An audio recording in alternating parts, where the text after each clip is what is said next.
മലയോര എക്സ്പ്രസ് പ്രധാന വാർത്തകൾ powered by Jeevanam Ayurved hospital Iritty Keezhur, Sneha stores Vaniyappara, Lasa associates Angadikadavu. മുല്ലപ്പെരിയാറിൽ പുതിയ അണക്കെട്ട് വേണമെന്ന കേരളത്തിന്റെ ആവശ്യം തമിഴ്നാട് തള്ളി. നിലവിലുള്ള ഡാമിലെ ജലസംഭരണ നിരപ്പ് 152 അടിയായി ഉയർത്തണമെന്ന് തമിഴ്നാട് ആവർത്തിച്ചാവശ്യപ്പെട്ടു. ചെന്നൈയിൽ ദക്ഷിണേന്ത്യൻ മുഖ്യമന്ത്രിമാരുടെ യോഗത്തിലാണ് തർക്കമുണ്ടായത്. നിലവിലുള്ള ഡാമിലെ ജലനിരപ്പ് ഉയർത്തുന്നതിന് സുരക്ഷയിൽ ആശങ്ക വേണ്ടെന്ന് വിദഗ്ധ സമിതിയും കോടതിയും വ്യക്തമാക്കിയിട്ടുണ്ടെന്ന് തമിഴ്നാട്ടിലെ ഊർജ്ജമന്ത്രി CTR നിർമ്മൽകുമാർ പറഞ്ഞു.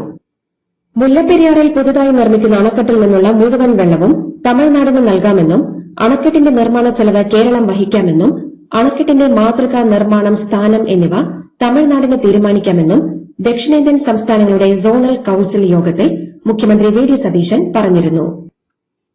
പഞ്ചസാര വില വർധന നിയന്ത്രിക്കാൻ 10 ലക്ഷം ടൺ അസംസ്കൃത പഞ്ചസാര ഇറക്കുമതി ചെയ്യുന്നു.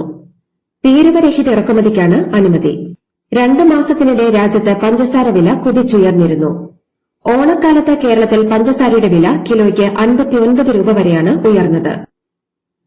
നീറ്റ് പരീക്ഷാ പേപ്പർ ചോർച്ചയുമായി ബന്ധപ്പെട്ട് ഡൽഹി ജന്തർ മന്ദറിലും മറ്റും നടന്ന വിദ്യാർത്ഥി പ്രതിഷേധങ്ങൾക്കെതിരെ പോലീസും സുരക്ഷാ സേനയും നടത്തിയ അതിക്രമങ്ങളെക്കുറിച്ച് അന്വേഷിക്കാൻ 5 അംഗ ഉന്നതാധികാര സമിതിക്ക് സുപ്രീംകോടതി രൂപം നൽകി. സുപ്രീംകോടതിയിൽ നിന്ന് വിരമിച്ച ജസ്റ്റിസ് സുഭാഷ് റെഡ്ഡി സമിതിക്ക് നേതൃത്വം നൽകും. പഞ്ചാബ്, ഹരിയാന ഹൈക്കോടതി മുൻ ചീഫ് ജസ്റ്റിസ് രവിശങ്കർ ധാ, ഡൽഹി ഹൈക്കോടതി മുൻ ജഡ്ജിയായ ജസ്റ്റിസ് ഷാലേന്ദർ കൌർ, മുൻ CBI ഡയറക്ടർ ഋഷികുമാർ ശുക്ല, മേഘാലയയിലെ റിട്ടയർഡ് DGP LR ബിഷ്ണോയി എന്നിവരാണ് സമിതിയിലെ മറ്റംഗങ്ങൾ. 6 ഇന്ത്യക്കാരുള്ള കപ്പൽ കടൽ കൊള്ളക്കാർ റാഞ്ചി. തുർക്കി സൈന്യത്തിനായുള്ള ആയുധങ്ങളുമായി പോയ കാമറൂൺ പതാകയുള്ള MV ലുത്തുഫ് എന്ന ചരക്കു കപ്പലാണ് സോമാലിയൻ തീരത്ത് കടൽ കൊള്ളക്കാർ റാഞ്ചിയത്. കപ്പലിലെ 10 അംഗ ജീവനക്കാരിൽ 6 പേർ ഇന്ത്യക്കാരാണ്. ദേശീയപാതയുടെ മധ്യഭാഗത്തു നിന്ന് 40 മീറ്ററിനുള്ളിൽ വീടുകൾക്കും 75 മീറ്ററിനുള്ളിൽ വാണിജ്യ സ്ഥാപനങ്ങൾക്കും അനുമതി നൽകരുതെന്ന സുപ്രീംകോടതി വിധിക്കെതിരെ കേരളം അപ്പീൽ നൽകുമെന്ന് പൊതുമരാമത്ത് മന്ത്രി PK ബഷീർ. ഉത്തരേന്ത്യയിലുണ്ടായ വിവിധ വാഹന അപകടങ്ങളുടെ പശ്ചാത്തലത്തിലുള്ള വിധി ജനസാന്ദ്രത കൂടുതലുള്ള കേരളത്തെ ഒഴിവാക്കണമെന്നാണ് ആവശ്യം. പ്രത്യേക പരിഗണന അർഹിക്കുന്ന കുട്ടികളുടെ ഉന്നമനത്തിനായി സംസ്ഥാനത്തെ 50 ബഡ്സ് സ്കൂളുകളെ മോഡൽ ബഡ്സ് സ്കൂളുകളായി ഉയർത്തുമെന്ന് മന്ത്രി KM ഷാജി. ഈ സ്കൂളുകളിൽ കൂടുതൽ മെച്ചപ്പെട്ട സൌകര്യങ്ങൾ ഒരുക്കുമെന്നും ഇതിനായുള്ള പട്ടിക തയ്യാറാക്കിക്കൊണ്ടിരിക്കുകയാണെന്നും അദ്ദേഹം അറിയിച്ചു. തുടർഭരണത്തോടെ ഡിവൈഎഫ്ഐയുടെ പ്രവർത്തനം ശിഥിലീകരിക്കപ്പെട്ടെന്ന് ഡിവൈഎഫ്ഐ സംസ്ഥാന സമ്മേളനത്തിന്റെ പ്രതിനിധി സമ്മേളന സംഘടനാ റിപ്പോർട്ട്. സംഘടനാ പ്രവർത്തനവും മെമ്പർഷിപ്പ് പ്രവർത്തനവും മോശമായി. കീഴ്ഘടകങ്ങൾ ക്യാമ്പയിൻ ഏറ്റെടുക്കുന്നില്ല. യുവജനങ്ങളുടെ വിഷയങ്ങൾ ഏറ്റെടുത്ത് ഡിവൈഎഫ്ഐയെ സജീവമാക്കണമെന്നാണ് നിർദ്ദേശം. KPCC അധ്യക്ഷ പദവിയിലേക്ക് മുഴുവൻ സമയ നേതാവ് വേണമെന്നാവശ്യപ്പെട്ട് മുതിർന്ന കോൺഗ്രസ് നേതാവും മന്ത്രിയുമായ രമേശ് ചെന്നിത്തല ഡൽഹിയിൽ ഉന്നത നേതാക്കളെ കണ്ടു. കോൺഗ്രസ് അധ്യക്ഷൻ മല്ലികാർജ്ജുൻ ഖാർഗെ, രാഹുൽ ഗാന്ധി, പ്രിയങ്ക ഗാന്ധി എന്നിവരുമായി സോണിയാഗാന്ധിയുടെ വസതിയിലാണ് കൂടിക്കാഴ്ച നടത്തിയത്. തിരുവനന്തപുരം കോർപ്പറേഷനിലെ BJP കൌൺസിലർ R സുഗതന്റെ അവധി അപേക്ഷയിൽ വീഴ്ച വരുത്തിയ തദ്ദേശ വകുപ്പ് അണ്ടർ സെക്രട്ടറി ഡോക്ടർ ചിത്രയുടെ സസ്പെൻഷൻ സ്റ്റേ ചെയ്യാൻ ട്രൈബ്യൂണൽ വിസമ്മതിച്ചു.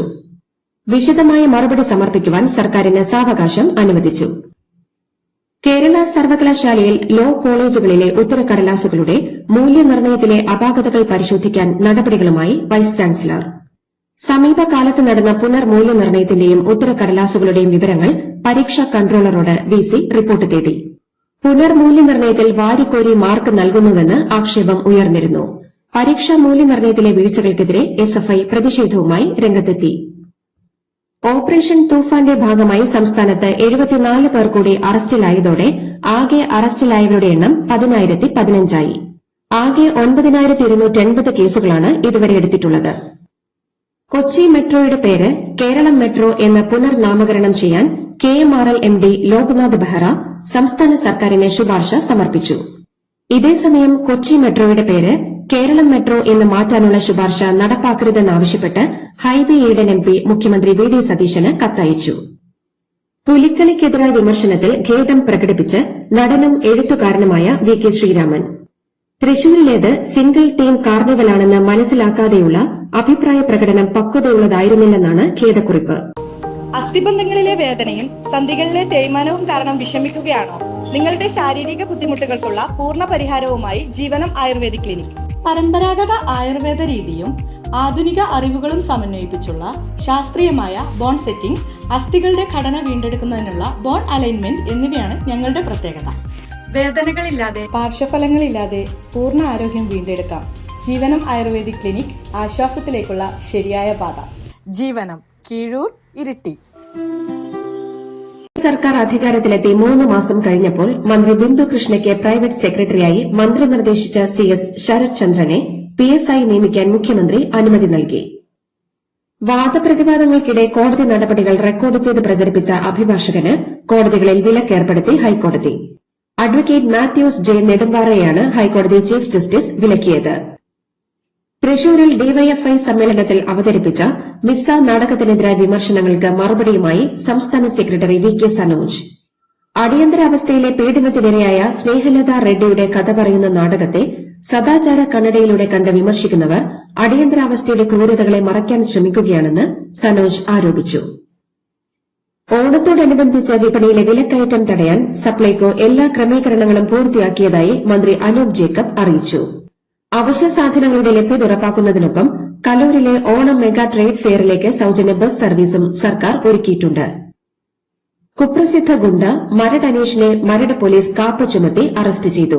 ഇയാളെ വിയ്യൂർ സെൻട്രൽ ജയിലിൽ അടച്ചു. ഗുരുവായൂർ ക്ഷേത്രത്തിൽ അടുത്ത ദിവസങ്ങളിൽ റെക്കോർഡ് വിവാഹങ്ങൾ. ചിങ്ങമാസത്തിലെ ആദ്യ ഞായറാഴ്ചയായ ഓഗസ്റ്റ് 23-ന് 429 വിവാഹങ്ങളും, ഓഗസ്റ്റ് 30-ന് 342 വിവാഹങ്ങളും, സെപ്റ്റംബർ 13-ന് 328 വിവാഹങ്ങളുമാണ് നടക്കുക. കാസർകോട് കാലിക്കടവ് യൂത്ത് കോൺഗ്രസ് പ്രവർത്തകർ പ്രതികളായ MDMA കേസിൽ 4 പ്രതികളെയും 3 ദിവസത്തേക്ക് പോലീസ് കസ്റ്റഡിയിൽ വിട്ടു. പെരുമ്പാവൂർ സ്വദേശികളായ KH Muhammad Hussain, PA Abdul Salam, PA Abbas എന്നിവരെയാണ് പോലീസ് കസ്റ്റഡിയിൽ വിട്ടത്. എന്നാൽ തങ്ങളെ കള്ളക്കേസിൽ കുടുക്കിയതാണെന്ന് പ്രതികൾ പറഞ്ഞു. വടകര MDMA കേസിൽ നിരപരാധിയാണെന്ന് പ്രതിയായ അധ്യാപിക കാവ്യ. ഒരു തെറ്റും ചെയ്തിട്ടില്ലെന്നും കേസിൽ പെട്ടുപോയതാണെന്നുമായിരുന്നു കാവ്യയുടെ പ്രതികരണം. വ്യാഴാഴ്ച കോടതിയിൽ ഹാജരാക്കാൻ എത്തിച്ചപ്പോഴായിരുന്നു കാവ്യ മാധ്യമങ്ങളോട് പ്രതികരിച്ചത്. പത്തനംതിട്ട നാരങ്ങാനം പഞ്ചായത്തിൽ കോൺഗ്രസ് വൈസ് പ്രസിഡന്റിനെതിരെ BJP കൊണ്ടുവന്ന അവിശ്വാസ പ്രമേയം പരാജയപ്പെട്ടു. 2 CPM അംഗങ്ങളുടെ നിലപാടാണ് അവിശ്വാസ പ്രമേയ ചർച്ചയിൽ നിർണായകമായത്. CPM കോൺഗ്രസ് അംഗങ്ങൾ വിട്ടുനിന്നതോടെ അവിശ്വാസ പ്രമേയം ചർച്ചയ്ക്കെടുക്കാനുള്ള ക്വാറം തികഞ്ഞില്ല. പ്രശസ്ത സാഹിത്യകാരനും ചലച്ചിത്രകാരനുമായ C രാധാകൃഷ്ണനെ മലയാള ചലച്ചിത്ര സാങ്കേതിക പ്രവർത്തകരുടെ പ്രസ്ഥാനമായ മാക്ട വിശിഷ്ടാംഗത്വം നൽകി ആദരിച്ചു. സംവിധായകൻ ലാൽ ജോസ് C രാധാകൃഷ്ണനെ പൊന്നാട അണിയിക്കുകയും മാക്ട ചെയർമാൻ ജോഷി മാത്യു വിശിഷ്ടാംഗത്വ ഫലകം സമർപ്പിച്ച് ആദരിക്കുകയും ചെയ്തു. പത്തനംതിട്ടയിൽ 75-കാരിയെ കൊലപ്പെടുത്തിയതിന് മകൻ ടിജോ തോമസ്, ടിജോയ്ക്കൊപ്പം താമസിച്ചിരുന്ന 37-കാരിയായ റിൻസിമോൾ എന്നിവരെ പത്തനംതിട്ട കോയിപ്രം പോലീസ് അറസ്റ്റ് ചെയ്തു. പ്രധാനമന്ത്രിയെ അവഹേളിച്ചെന്ന കേസിൽ മേക്കപ്പ് ആർട്ടിസ്റ്റ് ജാൻ മണിയെ Kozhikode city cyber police arrest ചെയ്തു. ഗാന്ധിയുടെ ഘാതകനായ നാഥുറാം ഗോഡ്സെ RSSന്റെ സജീവ പ്രവർത്തകനായിരുന്നുവെന്ന് VD സവർക്കറുടെ ഉറ്റ ബന്ധു കോടതിയിൽ. VD സവർക്കർക്കെതിരായ രാഹുൽ ഗാന്ധി നടത്തിയ പ്രസംഗത്തിനെതിരെ സവർക്കറുടെ ബന്ധുവായ സാത്യകി സവർക്കർ നൽകിയ ക്രിമിനൽ അപകീർത്തി കേസ് പരിഗണിക്കവെയാണ് വെളിപ്പെടുത്തൽ. സവർക്കർ ഗോഡ്സെ കുടുംബങ്ങൾ തമ്മിൽ അടുത്ത ബന്ധമുണ്ടായിരുന്നു. ഗാന്ധി വധക്കേസിൽ നാഥുറാം ഗോഡ്സെയ്ക്ക് പുറമെ ഗോപാൽ ഗോഡ്സെയും VD സവർക്കറും പ്രതി ചേർക്കപ്പെട്ടിരുന്നെന്നും സാത്യകി സ്ഥിരീകരിച്ചു. ഗാന്ധി വധത്തിന് വളരെ മുൻപേ നാഥുറാം ഗോഡ്സെ RSS വിട്ടിരുന്നു എന്ന സംഘടനയുടെ നിലപാടിന് വിരുദ്ധമായാണ് കോടതിയിലെ ഈ വെളിപ്പെടുത്തൽ.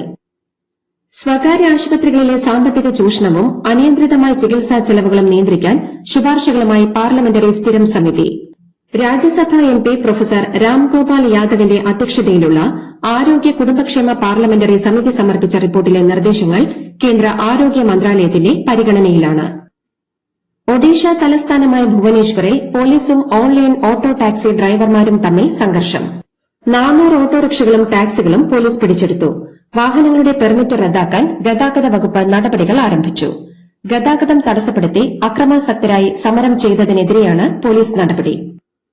ആഗോള മദ്യനിർമ്മാണ കമ്പനിയായ പെർനോഡ് റിക്കാർഡിന്റെ ബംഗളൂരുവിലെ പ്ലാന്റിൽ ഭക്ഷ്യസുരക്ഷാ അതോറിറ്റിയുടെ പരിശോധന.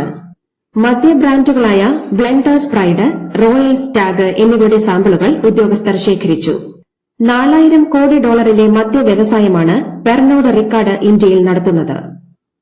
മുംബൈയിൽ യുവതിയെ കൊലപ്പെടുത്തിയ കേസിൽ ഭർത്തൃമാതാവും കൊട്ടേഷൻ ഏറ്റെടുത്ത വീട്ടുജോലിക്കാരിയും അടക്കം 5 പേർ അറസ്റ്റിൽ. മുംബൈ ഘാട്ട്കോപ്പർ സ്വദേശിയായ സ്വപ്ന ഗാഞ്ചിയുടെ കൊലപാതക കേസിലാണ് സ്വപ്നയുടെ ഭർത്തൃമാതാവായ ധനലക്ഷ്മി ഗാഞ്ചി അടക്കമുള്ളവരെ പോലീസ് അറസ്റ്റ് ചെയ്തത്. മരുമകൾ ഗാർഹിക പീഡന കേസ് ഫയൽ ചെയ്തതിലുള്ള വൈരാഗ്യമാണ് കൊലയ്ക്ക് കാരണം. മഹാരാഷ്ട്രയിലെ സ്കൂൾ വിദ്യാഭ്യാസ മന്ത്രി ദാദാ ഭോസെയുടെ രാജി ആവശ്യപ്പെട്ട് കോക്രോച്ച് പാർട്ടി കൺവീനർ അഭിജിത് ദീപ്കെ. സംസ്ഥാനത്തെ സർക്കാർ സ്കൂളുകളുടെ ശോച്യാവസ്ഥ ചൂണ്ടിക്കാണിച്ചാണ് അഭിജിത്ത് രാജി ആവശ്യം ഉന്നയിച്ചത്. ജാർഖണ്ഡ് പബ്ലിക് സർവീസ് കമ്മീഷൻ നടത്തിയ 2 റിക്രൂട്ട്മെന്റ് പരീക്ഷകൾ റദ്ദാക്കിക്കൊണ്ടുള്ള സംസ്ഥാന സർക്കാരിന്റെ ഉത്തരവ് താൽക്കാലികമായി സ്റ്റേ ചെയ്ത് ജാർഖണ്ഡ് ഹൈക്കോടതി. ഉദ്യോഗാർത്ഥികൾ നൽകിയ ഹർജികളിലാണ് ഉത്തരവ്. ബംഗ്ലാദേശ് നാഷണലിസ്റ്റ് പാർട്ടിയുടെ മുതിർന്ന നേതാവായ മിർസ ഫഖ്റുൽ ഇസ്ലാം ആലംഗീറിനെ ബംഗ്ലാദേശിന്റെ പുതിയ പ്രസിഡന്റായി തെരഞ്ഞെടുത്തു. കഴിഞ്ഞ 35 വർഷത്തിനിടയിൽ രാജ്യത്ത് നടക്കുന്ന ആദ്യത്തെ പ്രസിഡന്റ് തെരഞ്ഞെടുപ്പാണ് ഇത്. 11 കക്ഷികളുള്ള പ്രതിപക്ഷ മുന്നണിയുടെ സ്ഥാനാർത്ഥിയും റിട്ടയേർഡ് ആർമി കേണലുമായ ഒലി അഹമ്മദിനെ തോൽപ്പിച്ചാണ് അദ്ദേഹം വിജയിച്ചത്. റിയാദിലെ കിങ് ഖാലിദ് അന്താരാഷ്ട്ര വിമാനത്താവളത്തിൽ സൈലന്റ് എയർപോർട്ട് പദ്ധതിക്ക് തുടക്കമായി.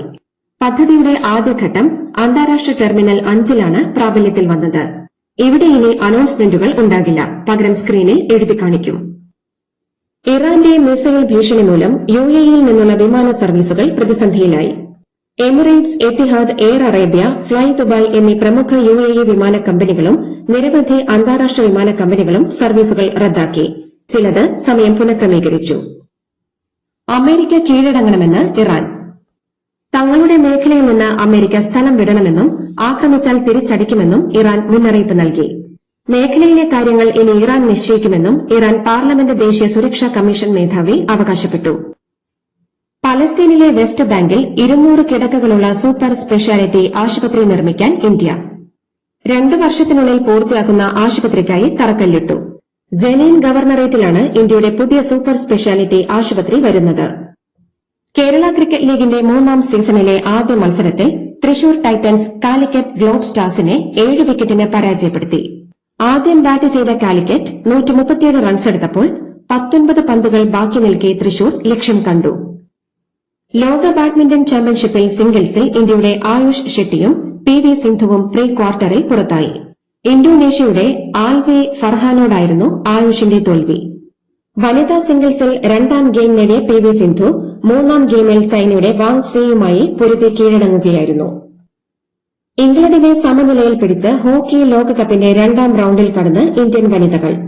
60 മിനിറ്റ് നീണ്ട മത്സരത്തിൽ ഇരു ടീമുകൾക്കും ഗോൾ കണ്ടെത്താനായില്ല.